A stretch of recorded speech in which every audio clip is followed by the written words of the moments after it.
$4.81 million. That is what someone paid for a single Marilyn Monroe dress.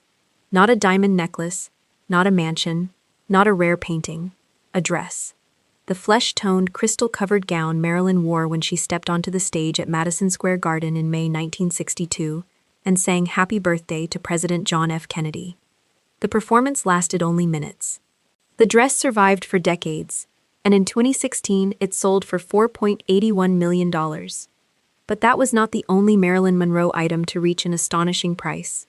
Another dress connected to one of the most famous images in Hollywood history sold for $4.6 million at the Hammer.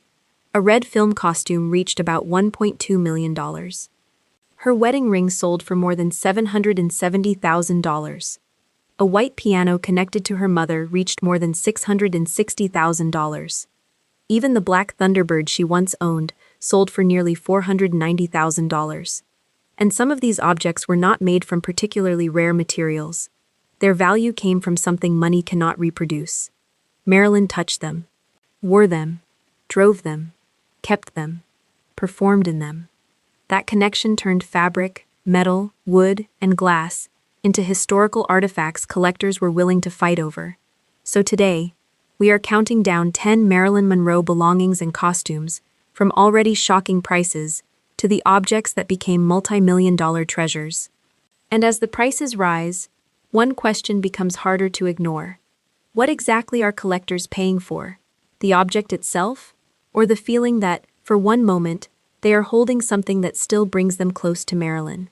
Before we start the countdown, take a moment to like this video and subscribe to the channel.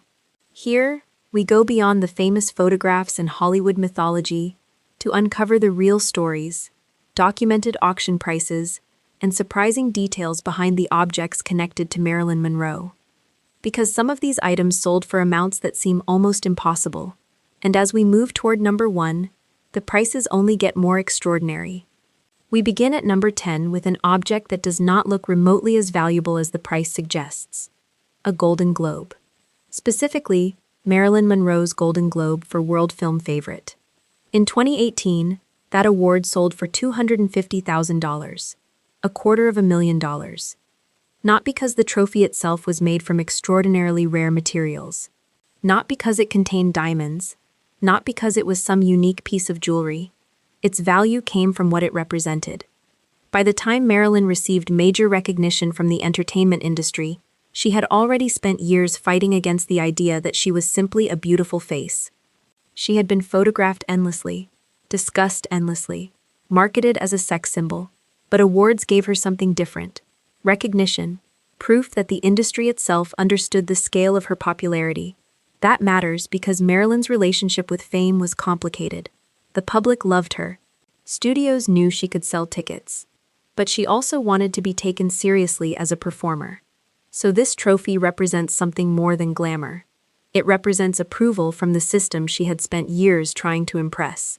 And decades later, when it appeared at auction, collectors were not simply buying a Golden Globe. They were buying a physical piece of the moment when Marilyn Monroe's fame became officially recognized. $250,000 already sounds extraordinary. But this is only number 10, because collectors would eventually pay even more for something Marilyn could simply take out of her closet and wear. At number 9 is a very different kind of Marilyn artifact: a pink Emilio Pucci dress. This was not one of the costumes that created a famous movie scene. It was part of Marilyn's personal wardrobe. She owned it, she wore it. And when it appeared at auction in 2024, it sold for $325,000. That price reveals something important about Marilyn memorabilia. The most valuable items are not always the ones connected to the biggest movies. Sometimes collectors want something that feels more private. A film costume belongs partly to a character. A personal dress belongs more directly to the person. And that difference matters. The pink Pucci dress is elegant, simple, unmistakably early 1960s, and far removed from the exaggerated glamour of some of Marilyn's most famous screen costumes. That is exactly why it is so interesting. This is not Lorelei Lee, not Sugar Cane, not the woman standing beneath a subway grate. This is Marilyn Monroe choosing clothing for herself. And for some collectors, That creates a stronger connection. Hollywood gave the world images of Marilyn. Personal possessions offer something quieter. They suggest the woman who existed after the cameras stopped rolling. That sense of proximity can be incredibly valuable. $325,000 for one dress proves it. But then we move from private Marilyn back to cinematic Marilyn, and the next gown became part of one of the most copied images in film history. At number 8 is the gown associated with one of Marilyn Monroe's most famous musical numbers. Diamonds are a girl's best friend. Pink satin, long gloves, jewels, men in formal wear surrounding her, Marilyn in the center. The image became iconic almost immediately. Decades later, it would be referenced, recreated, copied, parodied, and reimagined across fashion, music videos, photography, and advertising. And in 2010, a pink gown associated with that performance sold for $365,800. Again, the price is not about fabric. It is about recognizability. Collectors understand the power of an object that can be identified before anyone even explains where it came from. Show the silhouette, show the color. Show Marilyn's pose. People know the scene. That kind of cultural recognition adds enormous value. Because an ordinary vintage dress may be beautiful, a Marilyn Monroe dress connected to gentlemen prefer blondes carries decades of memory with it. Every photograph, every imitation, every poster, every reference, they all accumulate around the object, and that is where movie memorabilia becomes something closer to cultural history. The gown is no longer just wardrobe. It becomes evidence that an image millions of people have seen actually existed as a physical object in front of a camera. $365,800. Still not even halfway to number 1. And the next dress pushes even closer to $500,000. Number 7 takes us to one of Marilyn Monroe's most celebrated films, Some Like It Hot. By the time Marilyn made the movie, her public image was already enormous. But the film proved something important. She could be very funny, not accidentally funny, not simply charming.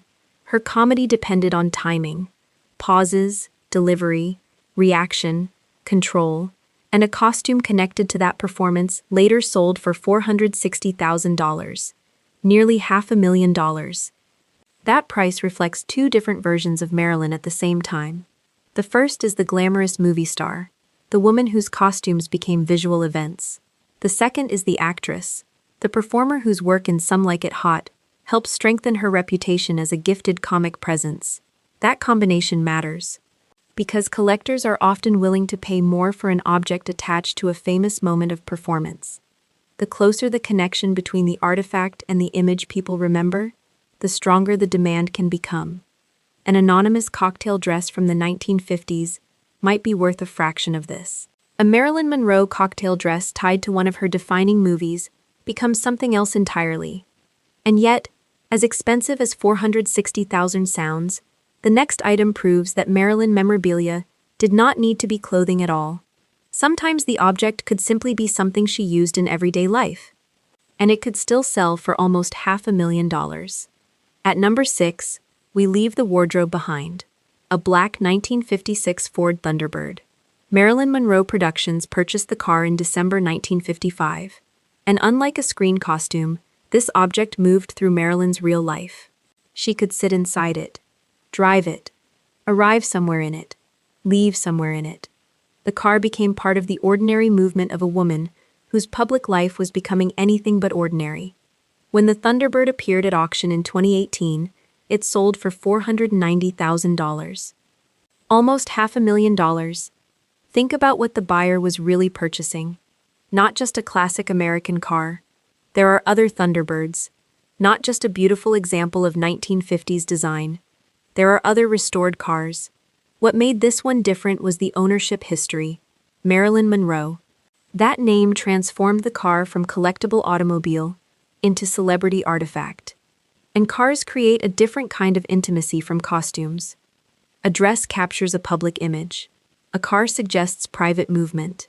The drive home, the drive to a meeting, the drive through Los Angeles, the moments between appearances.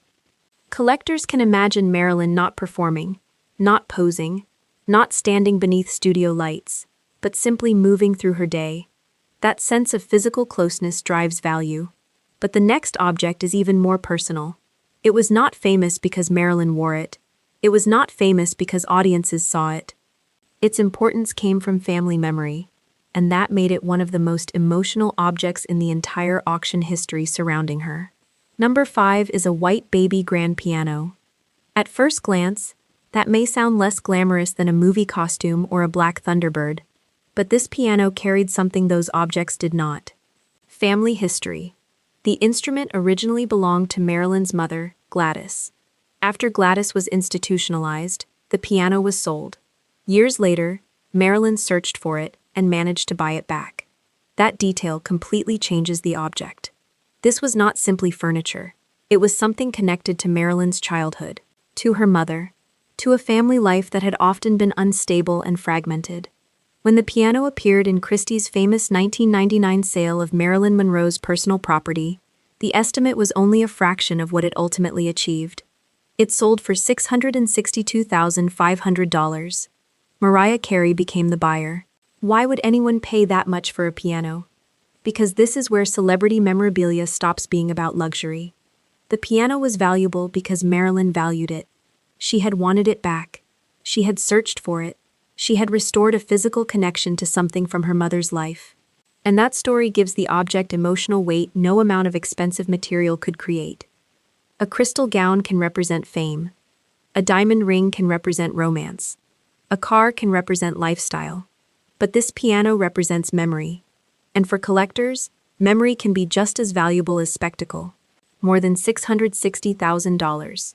And still, it does not reach the top 4. Because next comes a piece of jewelry connected to one of the most famous celebrity marriages of the 20th century. At number 4 is a platinum eternity band associated with Marilyn Monroe's marriage to Joe DiMaggio. The ring contained 35 baguette-cut diamonds. One diamond was missing, and despite that missing stone, the ring sold in 1999 for $772,500. The estimate had been dramatically lower. That tells us something important. Collectors were not paying for the diamonds. They were paying for the story. Marilyn Monroe and Joe DiMaggio became one of the most famous celebrity couples in American history. Hollywood glamour meeting baseball royalty. Two people already surrounded by enormous public attention. Their marriage lasted only months, but the relationship continued to fascinate the public long after it ended. So when the ring appeared at auction, it carried emotional history. A wedding, a marriage, conflict, separation, memory. The missing diamond almost makes the object feel more powerful rather than less. It reminds us that this was not an untouched museum piece. It had existed inside an actual life. It had history. Imperfection. A story. And buyers responded. More than $770,000 for one ring. At this point in the countdown, the prices are already extraordinary. But from here, they become almost surreal, because number 3 crosses the $1 million line, and it does so with a film costume that Marilyn never personally owned.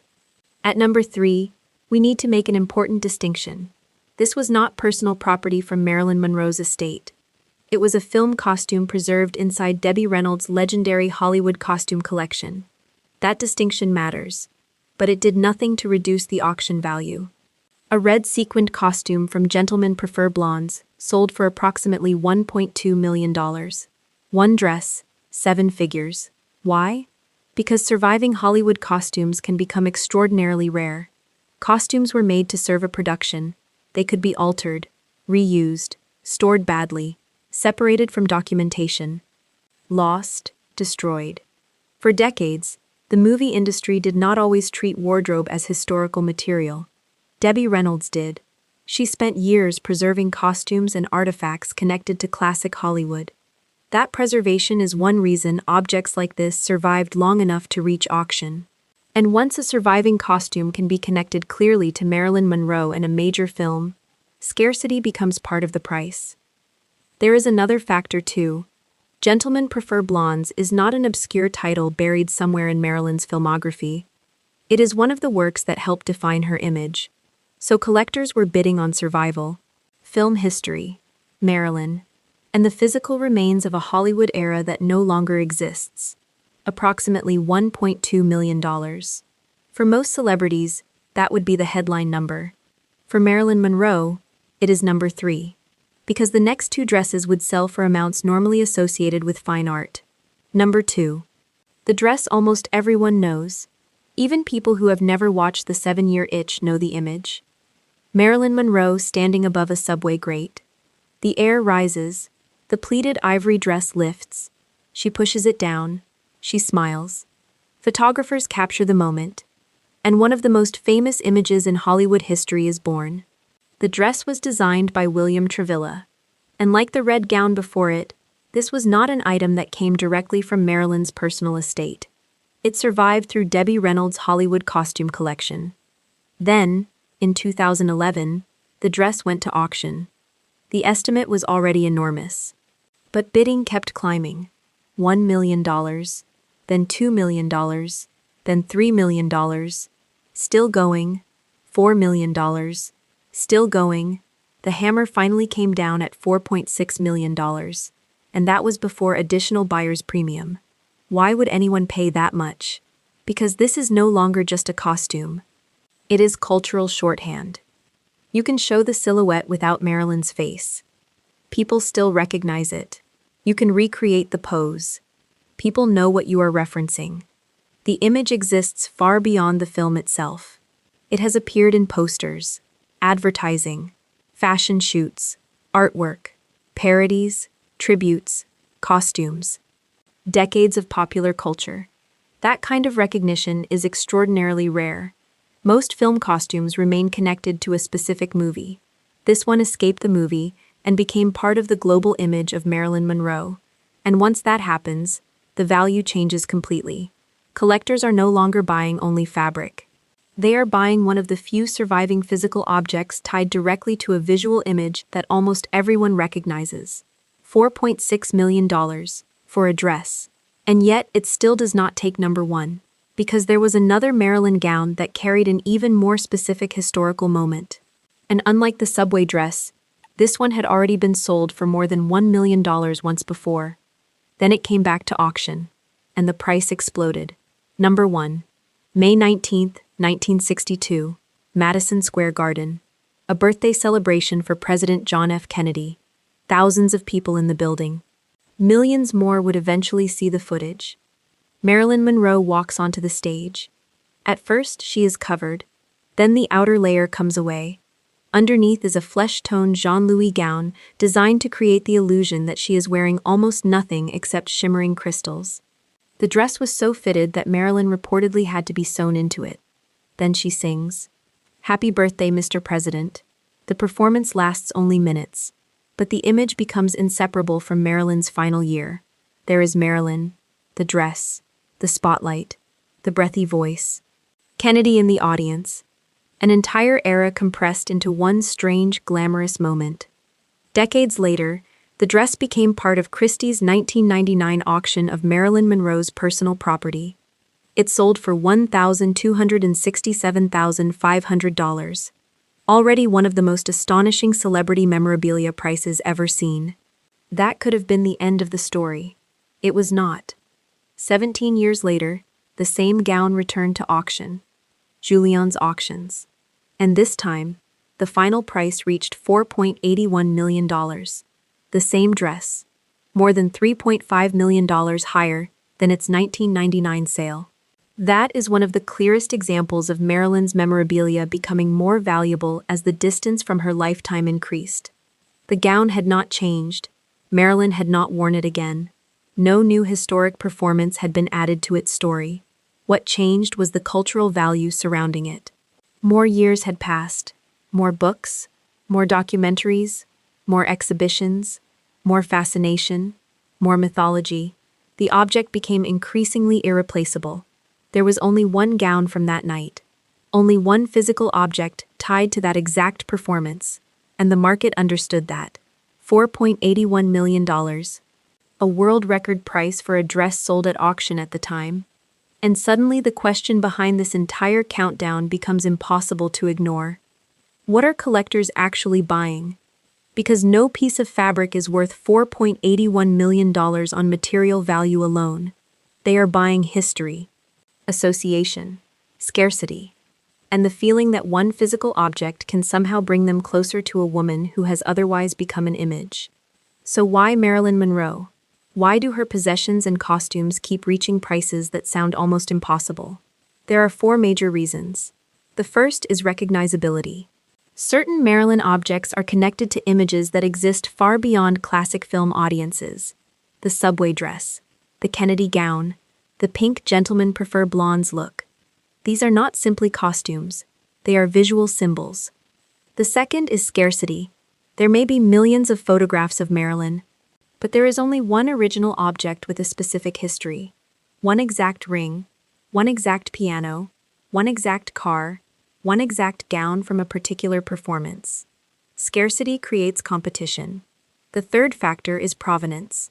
For serious collectors, the documented history of an object is everything. Was it really Marilyn's? Did she really wear it? Was it used in the film? Can that connection be proven? A similar dress without documentation may be worth relatively little. The dress with the Marilyn connection can be worth millions. Then there is the fourth factor, emotional proximity. This may be the hardest one to measure. Marilyn Monroe exists today mostly through images, photographs, movies, audio, stories. She has become almost untouchable, a symbol, a myth. But an original object collapses that distance. She wore this. She drove this. She touched this. She searched for this piano and brought it back into her life.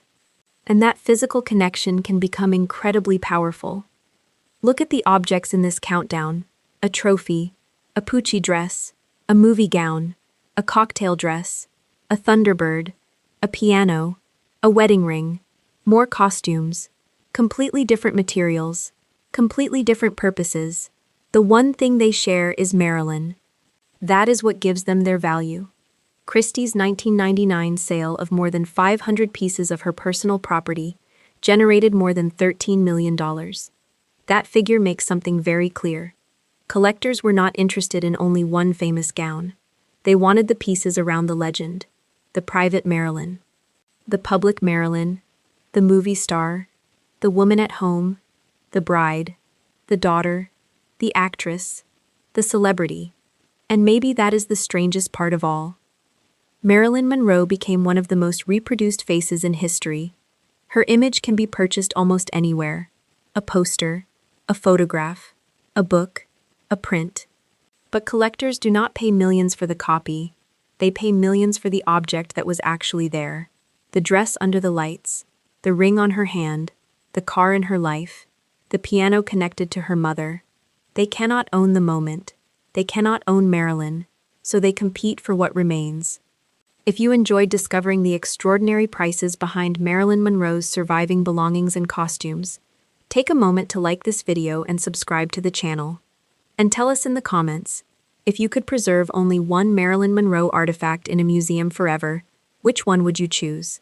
The subway dress? The Happy Birthday Mr. President gown? Her mother's piano? Her Thunderbird? Or something more personal? Because Marilyn Monroe left Hollywood more than 60 years ago.